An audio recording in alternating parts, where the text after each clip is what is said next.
नहीं। इस वक्त जो चेयरमैन HRCP का मौक़िफ़ है, हम इसी केस के हवाले से वो भी जानने की कोशिश करेंगे। और असद इकबाल भट्ट साहब हमारे साथ मौजूद हैं। बहुत शुक्रिया भट्ट साहब वक्त निकालने का। अब इस वक्त हमने मुख्तलिफ आपकी प्रेस कॉन्फ्रेंसेस भी देखी हैं और ओवरऑल जो सूरत हाल है उस हवाले से आपके बयानात भी जो है वो वक्तन फ़वक्तन आते रहते हैं। लेकिन आज जो अदालत का फ़ैसला है उस हवाले से अगर आपकी नज़रों से कुछ चीज़ें गुजरी हों, जो सवालात उठाए जा रहे हैं, ओवरऑल सर आप क्या कमेंट करेंगे इस फैसले पर?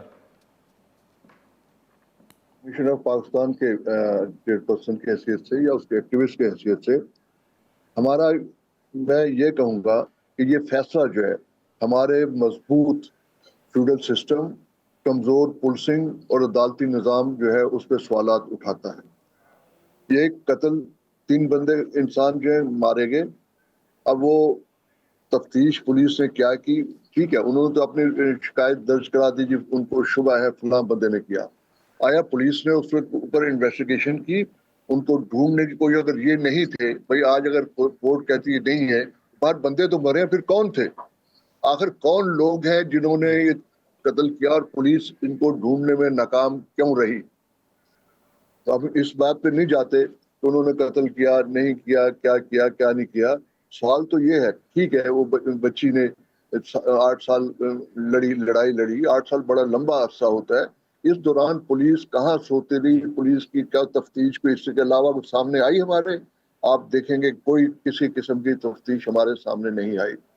इसका मेनली देखिए, बार बार मैं हर दफा ये एक कहता नुकता हूँ, जो उठाया जा रहा है वो ये उठाया जा रहा है कि मतलब अदालत के सामने तो हमेशा एक पॉइंट तो यही होता है ना कि अदालत तो शवाहिद देखती है। तो आपको लगता है कि जैसे आपने भी कहा कि चलें ये न सही कोई और कत्ल तो हुआ है, कोई मुजरमान कोई मुल्ज़मान हैं तो सही, तो आपकी नज़र में फिर कहाँ पे इस हुक्म है?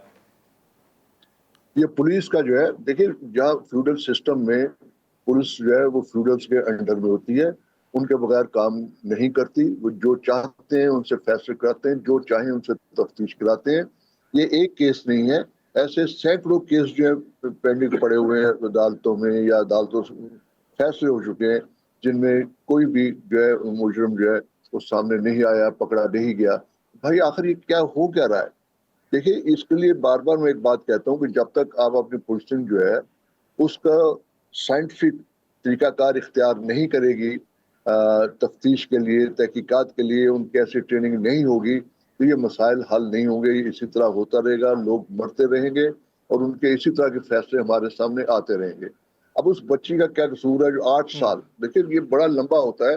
भाई अगर कोई ऐसा था समझते थे नहीं था, तो शायद 8 साल आपको लग गए कोई शाहिद इकट्ठे करने में, या 8 साल आपको लग गए शाहिद को सुनने में, 500 पेशियां हुई। यार खुदा का खौफ करें अदालतें भी कि आप इतना लंबा कर रहे हैं। अगर ये कोई बूढ़ा आदमी मेरी एज का बंदा कर रहा होता तो वो तो वैसे ही मर चुका होता अदालती फैसला आने से पहले ही। तो ये जो यंग थी वो लड़ी वो 8 साल, कितनी लंबा अरसा उसने अपनी जिंदगी का इसमें गुजारा। ये सारी चीजें जो है ये मैटर करती हैं और ये इंसानी हकूक की खुली वायलेशन है कि आप लोगों को इंसाफ नहीं दे पा रहे, आप तफ्तीश सही तरीके से नहीं कर पा रहे, आप अपने काम को सही तरीके से साइंटिफिक तरीके से अंजाम नहीं दे रहे, इसलिए सारी सूरत हाल पेश आ रही है। अब उन्होंने, बच्ची ने अच्छा, ये कहा है कि मैं मुख्तसरन सर ये बताइएगा कि सर HRCP क्या समझता है कि फिर आगे कैसे बढ़ा जाए, ख़ास तौर पर इस केस में? इस केस में तो देखिए, इस केस में मैं दोबारा से पुलिस से पे जिम्मेदारी डालूंगा कि अगर वो समझते हैं कि ये नहीं है फिर कौन है, फिर थाने SHO SSP या DSS जो है उनकी रिस्पॉन्सिबिलिटी है, उनसे पूछा जाए, उनको सजा दी जाए कि भाई आपने क्या किया 8 साल में। आप ये कत्ल जो हुए, 3 लोग मारे गए, घर में मार दिए गए, ऐसा नहीं होता। देखिए देहातों में सब पता होता है, हर आदमी को पता होता है किसने किया। ये बड़े शहर में, अब कराची में तो कह सकते नहीं पता चला, लेकिन जहां पर कबायली सिस्टम है तो एक ही ट्राइब के लोग थे, वो भी चांडियो थे, ये भी चांडियो हैं, इनकी राइवली थी, पॉलिटिकल राइवली थी। हम ये नहीं कहते किसी को इल्जाम नहीं देते बगैर अदालती उसके, लेकिन बहरहाल पुलिस जो है उस पर सारी, अगर वो आगे बढ़ना चाहती है तो उसको दोबारा से तहकीक करनी होगी, तफ्तीश करनी होगी और लोगों को ढूंढना होगा कि कातिल कौन थे। बिल्कुल ठीक है चेयरमैन साहब, बहुत शुक्रिया वक्त का। नाज़रीन, गुफ्तगू आपने सुनी, जो HRCP का मौक़िफ़ था वो हमने आपके सामने रखा। आज के प्रोग्राम में इतना ही, इजाज़त दीजिए। अल्लाह हाफ़िज़।